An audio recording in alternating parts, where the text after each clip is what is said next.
All right, let's get into it. We're about to unpack a story that's thousands of years in the making. And I promise you, it's so much more than just the golden masks and tombs you might be thinking of. This is the full story of Egypt. So let me ask you something. When you hear the word Egypt, what's the very first thing that pops into your head? Just picture it for a second. Got it? I'm willing to bet it's something along these lines, right? You're picturing the pharaohs, those incredible pyramids, the vast golden sands. And yeah, you're not wrong at all. I mean, those images are famous for a very good reason. But here's the thing. That's just the first chapter in a story that's literally 5,000 years old. So today, we're going to dive into some of the other chapters, the ones that are just as fascinating and maybe even a little more surprising. All right, so let's start with that first chapter. We have to talk about the realm of the pharaohs because honestly, the scale of what they built is just, it's mind-blowing, even today.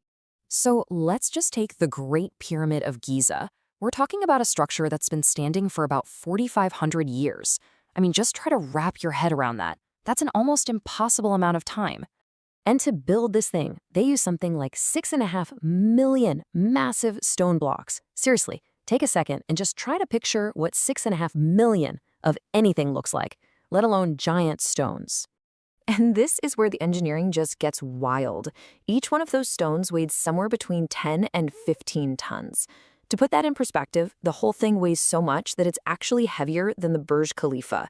You know, the tallest building on Earth right now. It's just incredible. So who was driving all this construction? Well, we throw around the word pharaoh a lot, almost like it's a personal name. But it wasn't a name, it was a title. It meant you were the ruler, the one with all the power, like the famous Ramses II. And this title was held by many rulers for centuries. And believe me, it wasn't just the pyramids. If you head over to Luxor, you'll find the Karnak Temple. It's like walking through a forest of stone, 134 gigantic columns, each one almost 70 feet high.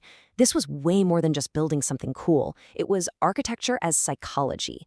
The whole point was to make you feel tiny, to make you feel completely insignificant next to the power of the gods and the pharaohs. Okay, so as incredible as all that ancient history is, it's really just one piece of the puzzle. So now let's fast forward a couple thousand years and jump right into the heart of modern Egypt, into the pulse of modern Cairo. And here's something that might surprise you. You think of these massive cities like Cairo, right? And the country has a population of over 114 million people. But Egypt is still mostly a rural country. About 60% of the population actually lives out in villages, with their lives still revolving around the rhythms of the Nile River. So, what's everyday life like? Well, you've got the national dish, kushari, this amazing, cheap, and filling mix of rice, pasta, and lentils. It basically fuels the entire country. Music is just everywhere. It's the soundtrack to daily life. And even though the average income is pretty low, around $1,400 a year, there's this really strong sense of community. And interestingly, Facebook is the main way people stay connected across the whole country. But, numbers and stats don't really tell the whole story. The sources we looked at really highlight the spirit of the Egyptian people. They're described as just incredibly cheerful and welcoming. Apparently, if you just greet someone with salam, you'll get this huge, happy response right back. It's a really beautiful thing. Oh, and here's a little traveler's tip for you. Yeah, you have to watch out for the usual tourist scams, but you should absolutely get into bargaining. It's totally expected. It's kind of like a performance, a part of the culture.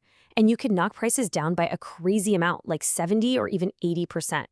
Okay, so moving beyond the day-to-day, we have to talk about Egypt as a land of deep, deep faith.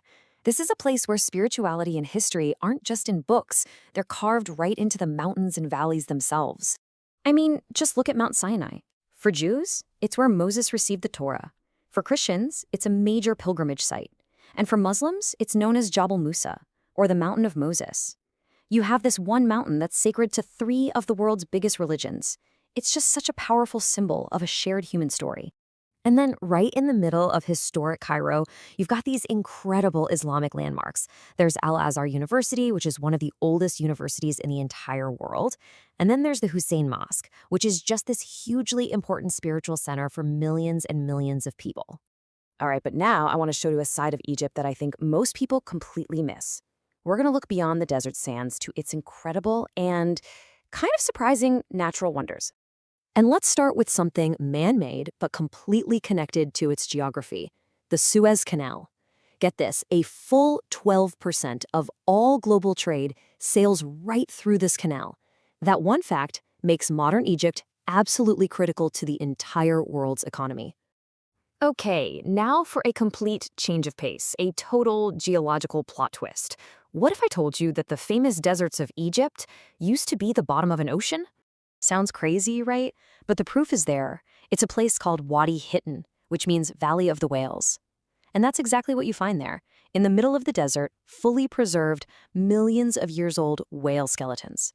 It's mind-bending. It shows you just how much our world can change over time. And it doesn't even stop there. You've got the White Desert, which looks like an alien planet with these natural chalk sculptures. There's the Siwa Oasis, with salt lakes so dense you literally can't sink. And of course, the Red Sea, with some of the best diving and coral reefs you can find anywhere on the planet. So as we start to put all these pieces together, it becomes pretty clear, right? Egypt isn't just one thing. It's got this incredible legacy, but it's a legacy that's still moving, still evolving. When you think about it, we've gone from the insane engineering of the ancient pharaohs to the buzzing 24/7 energy of Cairo's streets, from holy mountains to underwater coral reefs. It's a country that's all about these amazing contrasts, but there's also this continuous line of culture and history that connects everything. And all of that leaves us with one last really big question to think about. When you have a history this massive, this grand, and a present that is this complex and alive, what could possibly be next?